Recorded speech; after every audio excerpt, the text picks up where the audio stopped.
Welcome, everyone. This is Joe Infante, founder of LegalReviews.org. I am pleased to have Nancy Brodzki, Esquire, today with us, who's a family attorney from Coral Springs specifically, but she does serve the tri-state South Florida area.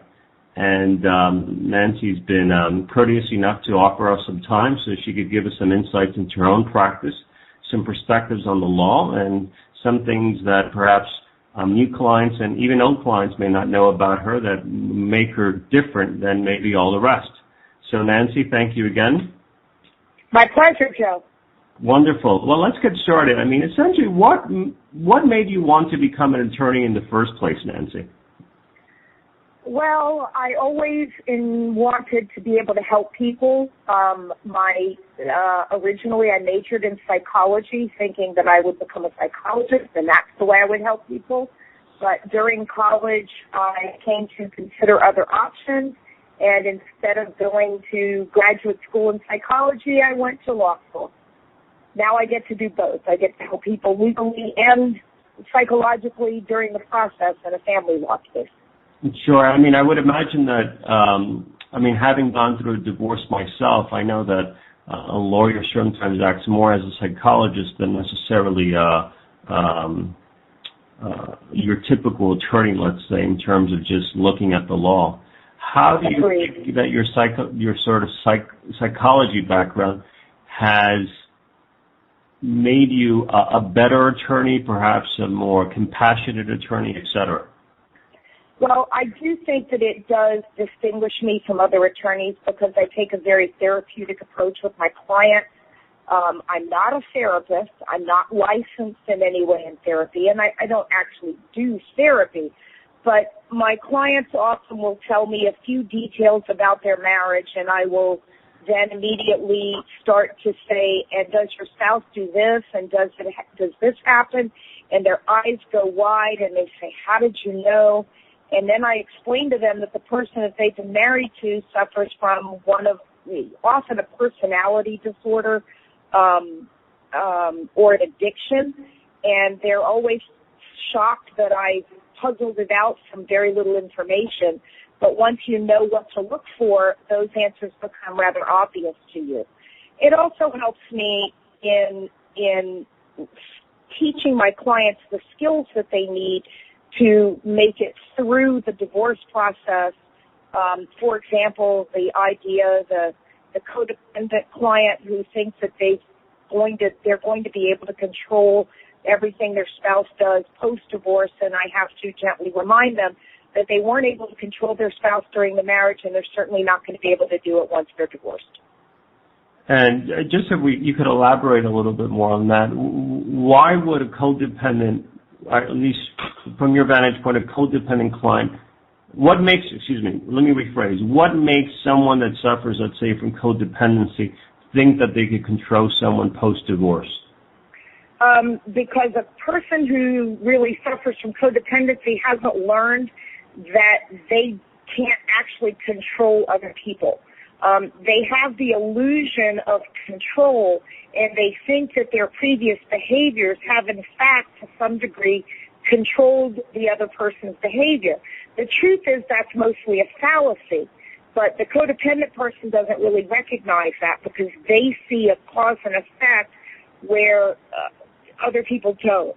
And I've learned through a variety of methods over my life that simply doesn't work. And these people need sort of a reality check. And once you challenge their belief that they can control it, they start to understand and they go, wow, you're right. They've been beating their heads against the wall for years and not really realizing that it's not because they aren't doing it right. It's because they can't do it at all. And they believe that if they could just do it perfectly, everything would be fine. They don't even understand that the only choice is not doing it at all. And it's a whole new way of relating to other people for them. These are people that are used to manipulating their way in and out of situations because they actually believe that their manipulations affect the outcome. And once they've learned that what other people do is none of their is not within their control, and that what they really need to do is focus on their own behavior instead of someone else's, they suddenly find, wow, life's a lot happier when I stop trying to control somebody else and all I do is change my own attitude. That's an amazing insight. I don't think I've never heard that sort of discourse from an attorney, and I speak to many, as you could imagine. I spent a lot of years in Al-Anon for the families and friends of alcoholics, and Al-Anon taught me a lot of these lessons, and they really work. Now, who would be your ideal client? Or do you typically serve women, men, or is it pretty equal? I mean, how does that split? I do serve both men and women. However, my practice is probably, I'll say 2/3 women and 1/3 men, or maybe 60-40. There are definitely more women than men, but we welcome serving men. Men seem to tend to find that I am helpful in helping them gain insight where they didn't have. I've yet to meet a man who says they really understood women. And I think that's sometimes why men seek out a female divorce attorney, because they really want that insight, and they think the other is going to give it to them. And do you typically serve your local community? I mean, how do clients, let's say, outside of your the Coral Springs, Broward County boundaries know about you? Is it through referrals, or do you have a pretty extensive network today? Well, referrals are always our number one source of clients, and I have had clients refer me who did not even live in the state of Florida. Also, we have a very active website, floridadivorcelaw.com, and I get a lot of inquiries from, primarily all over Florida, but obviously people outside the state who have Florida cases. You don't have to live here to have a family law case here. And so they primarily find me via the internet, and occasionally I have appeared on a couple of local radio stations that are actually broadcast live over the internet, and people can hear me that way. Last week I was on a radio station that broadcasts in Creole, so members of the Haitian community, including people outside the United States, from this case, our program. Interesting. Now, this question always, tends to maybe challenging me. Is I want sort of our listeners also to get a sense of the person, both good and maybe not so good. And why would you consider your biggest weakness to be, Nancy? What is my biggest weakness? Personally, my own biggest weakness is,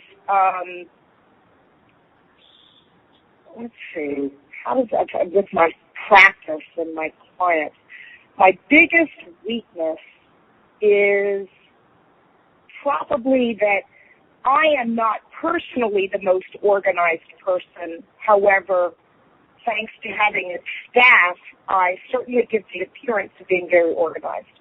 My staff keeps things organized, but I myself am personally not as organized as I would like to be. Okay, so do you tend to be at times the aloof professor, or is this, or is it just that sometimes you're scattered? I mean, how would you define your... Oh, definitely not the aloof professor. Okay. But sometimes, for example, I get caught up. I'll spend more time with a client than was allotted, and I'll run late. Okay.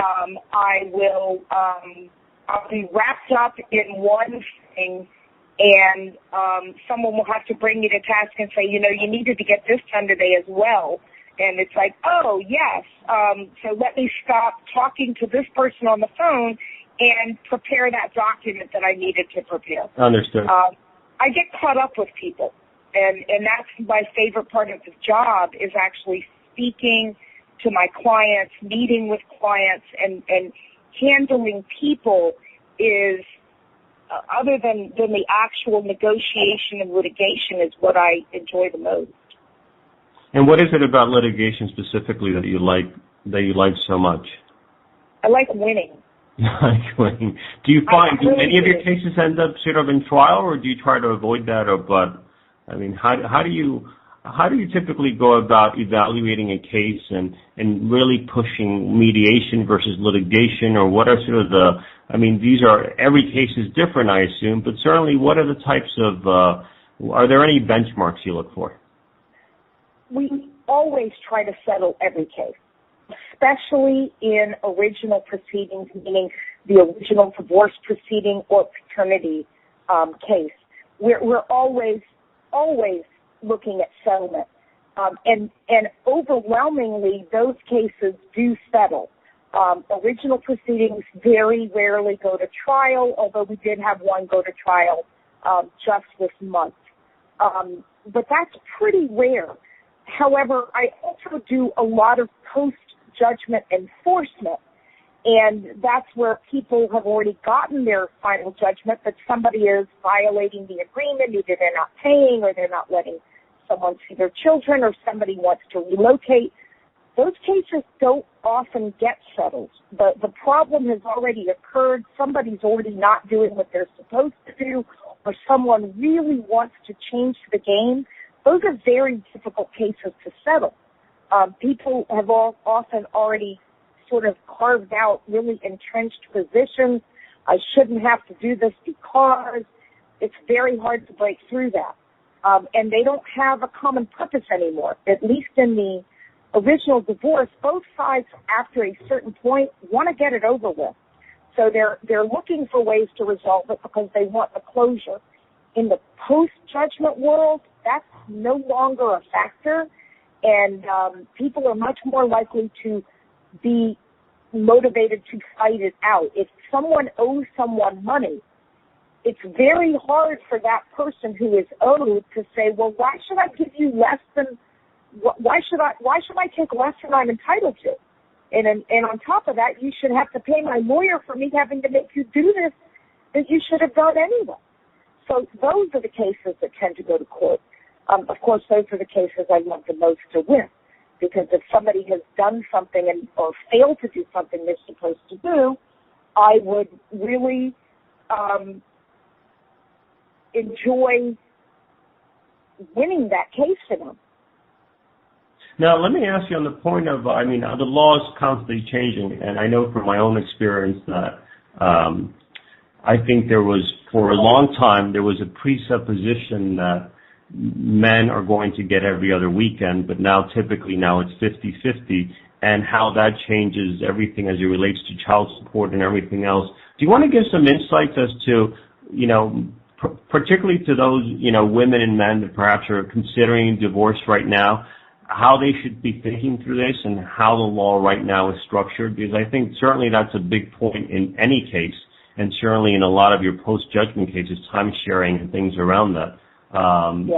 So what sort of insights and sort of in clarifications perhaps, because I think a lot of people come in with a lot of myths, so to speak, into a case. Oh, that's certainly true. First myth is that women always get the majority of the time sharing. That is now a myth, because the statutes have been rewritten to be completely gender neutral. And there are a host of factors that the court considers in making a parenting plan when the two sides don't agree. And while the statute does not say that 50-50 time sharing is preferred, they simply say that no time sharing method or schedule is a preferred schedule, and time sharing really is totally up for grabs. Some judges are more likely to award 50-50 time sharing than others, and even their own positions have evolved over time. And some judges say 50-50 is the starting point unless you show me a reason why it shouldn't be.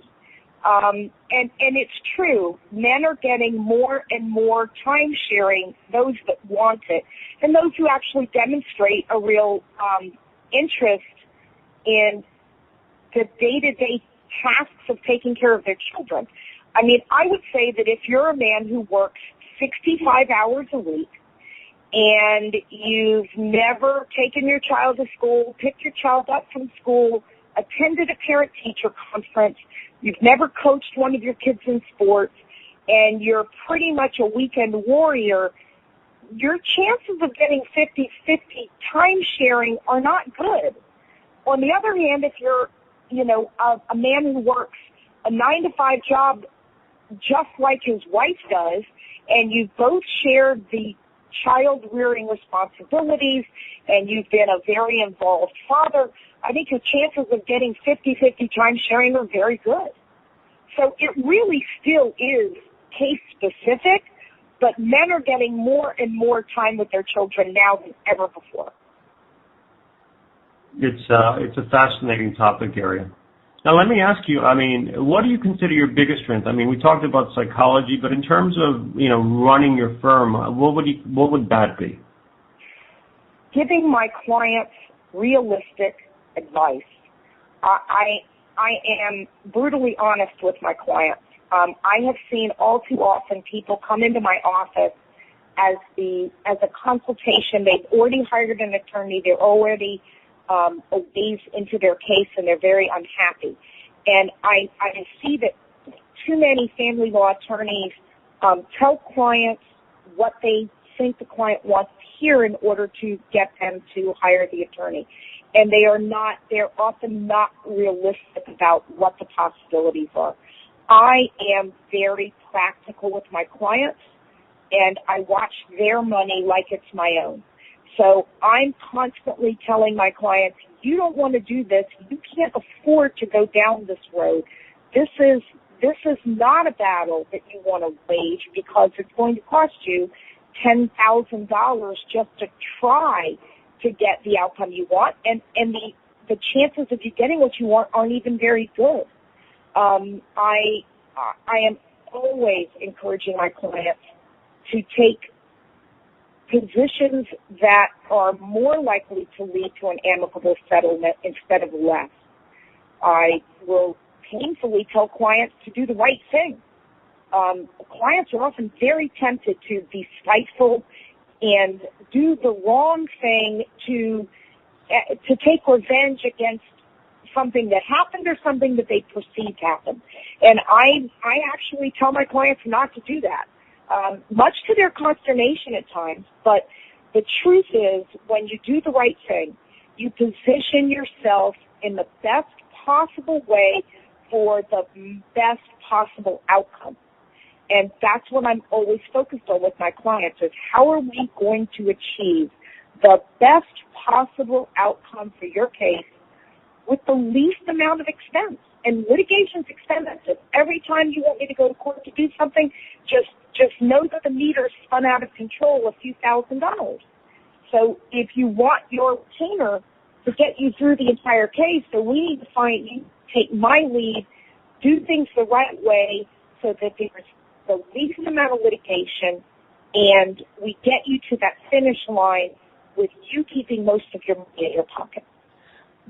Given sort of the uncertainty that we face today with the economy and the job market, et cetera, do you find that financial issues, bankruptcies, et cetera, are just making some of your divorce cases more complex? In some ways, they make them easier. Okay. The more complicated cases are when you have complicated assets to divide. Really simple to divide. Here's what's owed. Each of you gets half, balanced against whatever assets we made. Bankruptcy does not eliminate your financial obligations in a divorce. So when people don't have any money, there's really not much to fight over, and there really aren't the resources to fight over things like custody and time sharing. So what I find is that the cases with those kinds of issues tend to settle rather quickly because the clients recognize they don't have the money to battle this out, even if they want to. Interesting. Are there any additional insights you may want to offer some, people that are considering a divorce or some people that perhaps have not, are going into this, with rose-colored glasses, so to speak. I know that you mentioned in your website things about collaborative law, et cetera. Do you want to maybe speak a little to that? Well, I guess there's 2 points I want to make. One is getting good information early in the process is critical. Don't listen to your friends. Don't listen to your family members. Don't just go online and read whatever's online because, believe it or not everything you read on the Internet is true. And by getting information from a qualified attorney who can advise you as to your particular circumstances and ask you the necessary questions to get the information required to give you the right information. Information is the most important thing. Knowledge is power.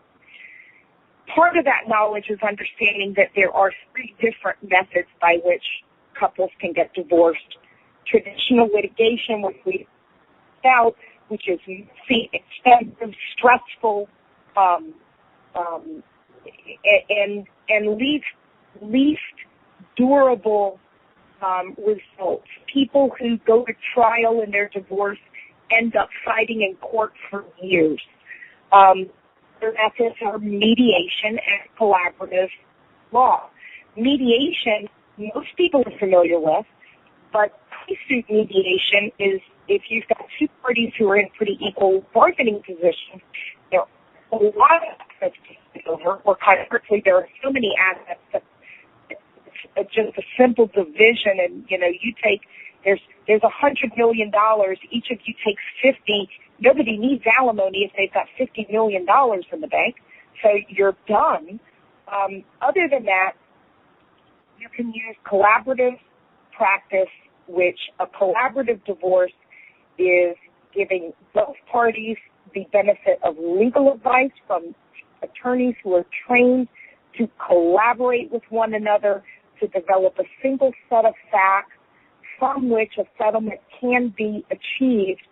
And it also uses a team approach and brings in the expertise of a financial professional to assist the couple in generating and evaluating their financial options and various financial components of the family's finances to one or both parties, and explaining why alimony might be the right thing in this case, or why a certain kind of distribution of an asset makes more sense for the parties from a tax standpoint than a different, division of assets, and a mental health professional who can help the couple develop co-parenting skills post-divorce, learning how to deal with one another for the benefit of their children, helping them create a parenting plan or trying out different parenting plans during the process to see which one works best for their children.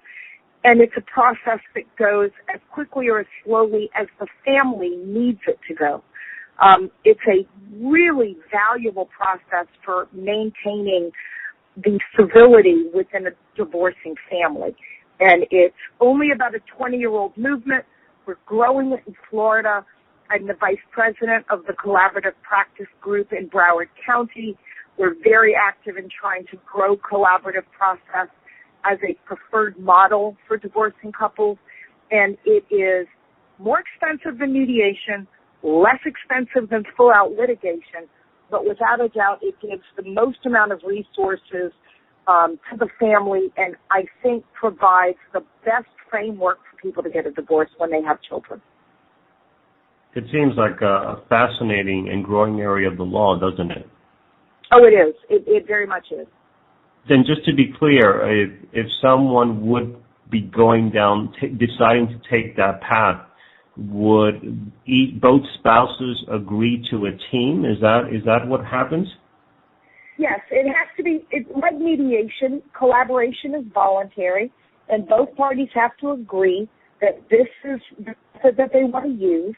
They sign actually a participation agreement, and if at any time during the process one party says, you know what, this isn't working for me, maybe one spouse has lied and hidden assets, and that comes out during the process, or something else happens, and any party can call to it at any time and say, you know what, I'm going to go hire a lawyer to litigate and go to court.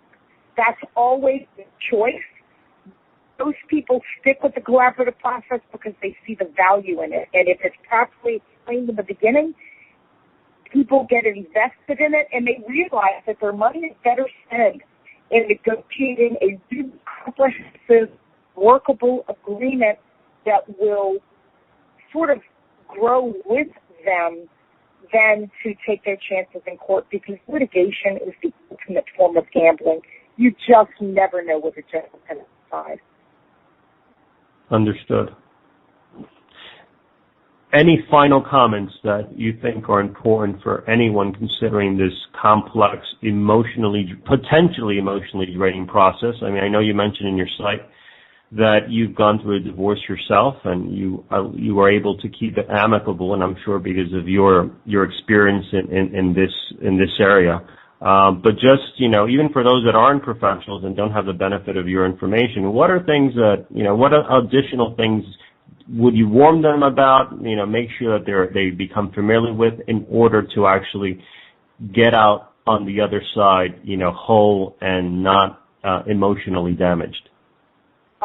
Probably the most important factor is to find a lawyer that you trust.